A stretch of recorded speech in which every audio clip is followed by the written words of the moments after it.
दोस्तों, आज हम कहानी सुनेंगे चार राजकुमार जो पत्थर बन गए। तो चलिए फिर कहानी सुनते हैं। यह बहुत पुरानी बात है कि एक राजा था जिसके चार बेटे थे। उसने उनको कह रखा था कि वो दिन रात उसके राज्य में पहरा दें और देखें कि उसके राज्य में कोई दुखी तो नहीं है, किसी को किसी चीज की जरूरत तो नहीं है। एक सुबह की बात है कि सबसे बड़े राजकुमार को पहरा देते समय एक जोगी मिल गया। वह जोगी एक तालाब के किनारे बैठा हुआ था और उसके पास चार घोड़े घास चर रहे थे। उसने देखा कि वह घोड़े, जितने भी घोड़े उसके पिता के पास थे, उनसे कुछ अलग ही नस्ल के थे और उनसे अच्छे भी थे। सो वह जोगी के पास गया और उससे पूछा, ओ जोगी, तुम कौन हो और तुम यहाँ कब आए? तुम्हें यहाँ क्या चाहिए? जोगी बोला, मुझे तुम चाहिए। राजकुमार ने आश्चर्य से पूछा, मैं क्यों? मैं इस देश के राजा का सबसे बड़ा बेटा हूँ। मेरे पिता ने मुझे इस देश को देखने भालने के लिए कहा है। मैं यह देखूं किसी को किसी चीज की जरूरत तो नहीं है। तो तुम यह बताओ कि तुमको किसी चीज की जरूरत तो नहीं? तुमको किसी चीज की जरूरत तो नहीं है? जोगी ने फिर वही जवाब दिया, मुझे केवल तुम चाहिए और कुछ नहीं। पर अगर तुम्हें कुछ चाहिए तो तुम मुझे बताओ, मैं तुम्हारे लिए वह ला दूंगा। राजकुमार बोला, ओ जोगी, मैं तुम्हारे इन बढ़िया घोड़ों में से एक घोड़े पर सवारी करना चाहता हूँ। जोगी बोला, ठीक है, तुम अपनी सवारी के लिए कोई सा एक घोड़ा ले लो, पर ध्यान रखना कि शाम होने से पहले पहले इसे यहाँ वापस ले आना। जब तुम यहाँ आओगे तो मैं उम्मीद करता हूँ कि मैं तुम्हारे दिन भर की सवारी के बारे में तुम्हारे कुछ अनुभव जरूर सुनूंगा।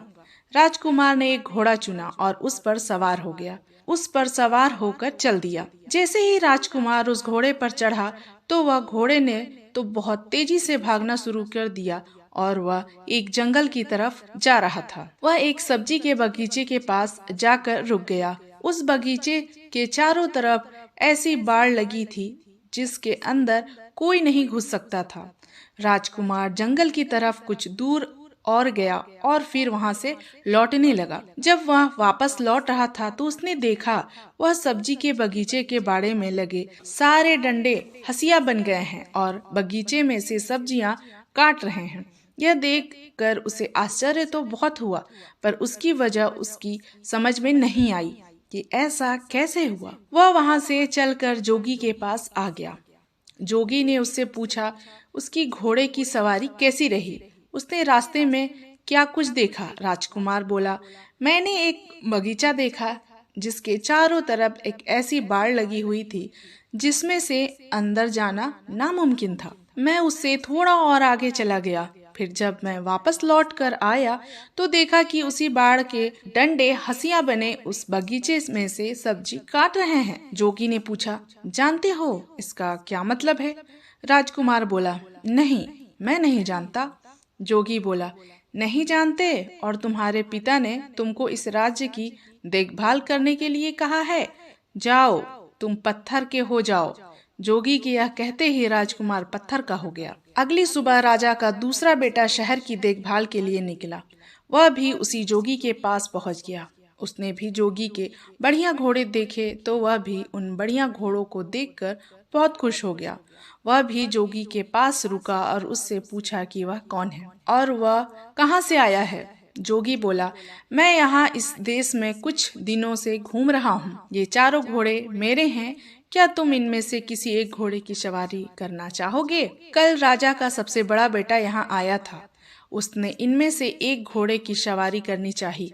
मैंने उसको किसी भी घोड़े को चुनने और उसकी सवारी की इजाजत दे दी, पर जब सवारी करके वह वापस आया तो जो कुछ उसने रास्ते में देखा था वह उसका मतलब मुझे समझा न सका, तो मैंने उसको पत्थर का बना दिया। राजकुमार बोला, अच्छा, मगर उसने ऐसा क्या देखा जिसे वह तुम्हें समझा नहीं सका? तब जोगी ने उसे बताया कि उसने क्या देखा था और यह वायदा किया कि अगर वह इस बात को उसे समझा सका कि वो डंडे हंसियों में क्यों बदल गए थे तो वह उसके भाई को जिंदा कर देगा। राजकुमार बोला, जोगी, तुमने तो यह बहुत ही मुश्किल सवाल पूछ लिया। जब मैंने उसे देखा ही नहीं जिसके बारे में तुम मुझसे पूछ रहे हो तो मैं तुम्हें कैसे समझा सकता हूँ। हाँ, अगर मैं तुम्हारा एक सुंदर घोड़ा ले जाऊं और उसे देखाऊं तो शायद मैं तुम्हें समझा सकूं। जोगी ने इसको इजाजत दे दी और वह घोड़ा लेकर वहां से चला गया।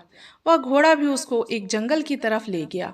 वहां जाकर उसने देखा कि नई पैदा हुई बछिया अपने माँ को दूध पिला रही है। वह बहुत देर तक इन अजीब दृश्य को देखता रहा और फिर जोगी के पास लौट आया। जोगी ने पूछा, तुमने रास्ते में क्या देखा? राजकुमार ने उसे बताया। उसने देखा कि नई पैदा हुई बछिया अपनी माँ को दूध पिला रही है। जोगी ने उससे भी पूछा, क्या तुम बता सकते हो कि इसका क्या मतलब हुआ? राजकुमार बोला, मैं नहीं जानता। जोगी बोला, क्या तुम नहीं जानते? राजकुमार उसके इस सवाल का जवाब नहीं दे पाया क्योंकि इससे पहले ही वह पत्थर का बन चुका था। तीसरी सुबह तीसरा राजकुमार शहर की देखभाल के लिए निकला और वह भी जोगी के पास आया। उसने भी उसके घोड़े देखे। वह भी उसके घोड़े देखकर आश्चर्यचकित रह गया।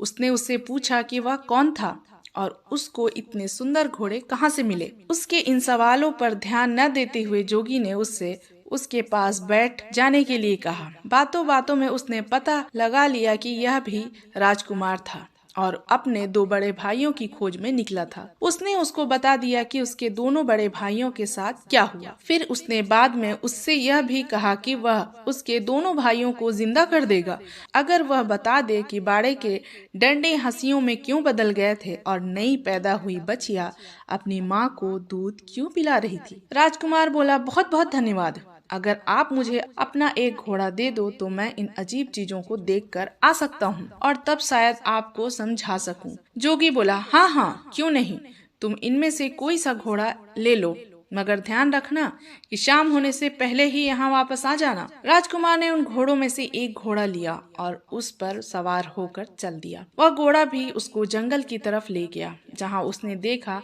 एक आदमी अपनी पीठ पर लकड़ियां लादे लिए जा रहा है। वह केवल उन्हीं लकड़ियों से संतुष्ट नहीं है जो इकट्ठी कर ली है, बल्कि वह रास्ते में पड़ी और भी लकड़ियां उठाता जा रहा है। राजकुमार ने सोचा, इसका क्या मतलब हो सकता है? जब मैं जोगी के पास जाऊंगा तो मैं जोगी को इसका क्या मतलब बतलाऊंगा।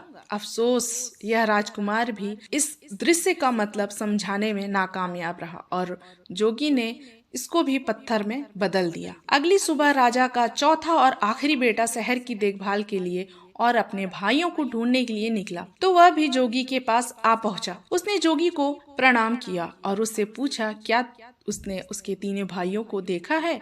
जोगी बोला, हाँ देखा है। कहकर उसने एक तरफ इशारा करते हुए उससे कहा कि देखो, तुम्हारे तीनों भाई ये खड़े हैं। मैंने ही उनको पत्थरों में बदल दिया है क्योंकि उन्होंने पास के जंगल में जो कुछ देखा था वो उनको मुझे समझा नहीं सके, पर मैं उनको जिंदा कर सकता हूँ अगर तुम मुझे उन सब का मतलब समझा दो। इसके बाद उसने उन राजकुमारों द्वारा देखे हुए तीनों दृश्य उसको बता दिए। राजकुमार बोला, अगर आप मुझे अपना एक घोड़ा सवारी के लिए दे दो तो शायद मैं उनका मतलब बता सकूं। मैं खुद उस जंगल में जाकर उसको देखना चाहता हूँ। जोगी ने उसको इजाजत दे दी और राजकुमार उन घोड़ों में से एक घोड़ा लेकर जंगल की तरफ चल दिया। जब वह जंगल में पहुंचा तो वहाँ उसने एक तालाब देखा जिसमें से पानी बह बहकर निकलकर दूसरे तालाब को भर रहा था। उस समय वह बड़ा वाला तालाब खाली था क्योंकि उसका सारा पानी उन छोटू तालाबों को भरने में लग चुका था। शाम को जब वह जोगी के पास लौटा तो जोगी ने उससे भी वही सवाल किया जो उसने उसके तीनों बड़े भाइयों से किया था कि उसने रास्ते में क्या देखा और इसका क्या मतलब था। यह राजकुमार भी जोगी के इस सवाल का जवाब देने में नाकामयाब रहा। सो जोगी ने उसको भी पत्थर में बदल दिया।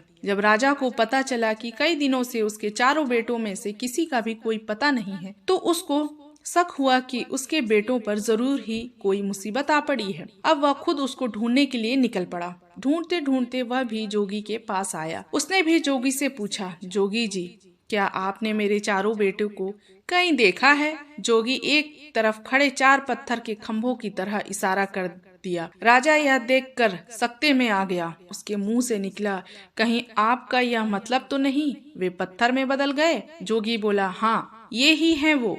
मैंने ही उनको पत्थर में बदल दिया है, क्योंकि वो मुझे जंगल में देखे हुए कुछ दृश्यों के मतलब नहीं समझा सके। फिर भी मैं उनको जिंदा कर सकता हूँ अगर तुम उनका मतलब मुझे समझा दो तो। अगर तुम्हें चाहिए तो तुम मेरा एक घोड़ा लेकर जंगल जा सकते हो। राजा बोला, नहीं धन्यवाद, इसकी कोई जरूरत नहीं है। पर अगर आप मुझे यह बता सकें कि इन्होंने क्या देखा जिसको वे आपको नहीं समझा सके, तो शायद मैं उनको आपको समझाने की कोशिश कर सकूं।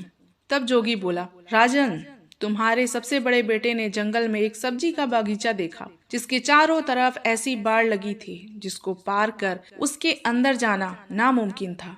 पर जब वह वापस से लौटा तो उसने देखा कि वह बाड़ के डंडे हंसिए बनकर उस बगीचे की सब्जी काट रहे हैं। इसका क्या मतलब है? राजा बोला, यह एक ऐसे आदमी की तस्वीर है जिसके पास कुछ पैसा सुरक्षा के लिए रखा गया हो, और जब उस पैसे का मालिक अपना पैसा वापस मांगने आया हो तो उस आदमी ने उसके पैसे को या तो कहीं छिपा दिया हो या फिर उसे खर्च कर दिया हो, जिससे कि उस पैसे के मालिक को उसका पैसा न मिल पा रहा हो। जैसे ही राजा ने अपना वाक्य पूरा किया, उसका बड़ा बेटा उसके सामने जिंदा और तंदुरुस्त खड़ा हो गया। जोगी ने अपना दूसरा सवाल किया, तुम्हारे दूसरे बेटे ने एक नई पैदा हुई बछिया को अपनी माँ को दूध पिलाते देखा, इसका क्या मतलब है? राजा बोला, बड़ी अजीब सी बात है कि उसको यह देखकर किसी एक ऐसी स्त्री की याद नहीं आई जो अपनी बेटी की कमाई पर जिंदा रहती हो। राजा के यह कहते ही उसका दूसरा बेटा भी जिंदा होकर उसके सामने आ खड़ा हुआ। तब जोगी ने अपना तीसरा सवाल पूछा, राजन, तुम्हारे तीसरे बेटे ने एक ऐसा आदमी देखा जो अपनी पीठ पर लकड़ियां लादे लिए जा रहा था। वह अपने उस ढेर से संतुष्ट नहीं था और रास्ते में उसको और जो लकड़ियां मिलती जा रही थी वह उनको भी उठाता जा रहा था। इसका क्या मतलब है? राजा बोला, यह इस बात को बताता है कि कुछ लोग ऐसे होते हैं जो उनके पास जो कुछ भी होता है वो उससे संतुष्ट नहीं होते, उनको हमेशा ही और ज्यादा की इच्छा बनी रहती है। जैसे ही राजा ने ये शब्द बोले कि उसका तीसरा बेटा भी जिंदा होकर उसके सामने आ खड़ा हुआ। अब जोगी ने अपना चौथा और आखिरी सवाल पूछा, राजन, तुम्हारे सबसे छोटे बेटे ने जंगल में एक तालाब देखा जिसने 6 दूसरे तालाबों को पानी देने के लिए अपने आप को खाली कर दिया, इसका क्या मतलब है? राजा बोला, जोगी जी, वह बड़ा तालाब दुनिया के उन आदमियों के समान है जो दूसरों को देने के लिए अपना सब कुछ खर्च कर देते हैं और बदले में उन्हें क्या मिलता है? कुछ भी नहीं। जैसे ही राजा यह बोला, उसका चौथा बेटा भी जिंदा होकर उसके सामने आ खड़ा हुआ। राजा और उसके चारों बेटे खुशी खुशी अपने महल वापस लौट आए। कुछ समय बाद ही राजा ने अपनी गद्दी छोड़कर अपना राज्य अपने बच्चों को दे दिया और वह खुद जंगल में शांति से रहने चला गया। दोस्तों, इस कहानी को लिखा है सुषमा गुप्ता ने। तो कहानी कैसी लगी प्लीज मुझे कमेंट करके जरूर बताएं। वीडियो को लाइक करें और मेरे चैनल को सब्सक्राइब करें। मिलते हैं अगली वीडियो में। Bye bye.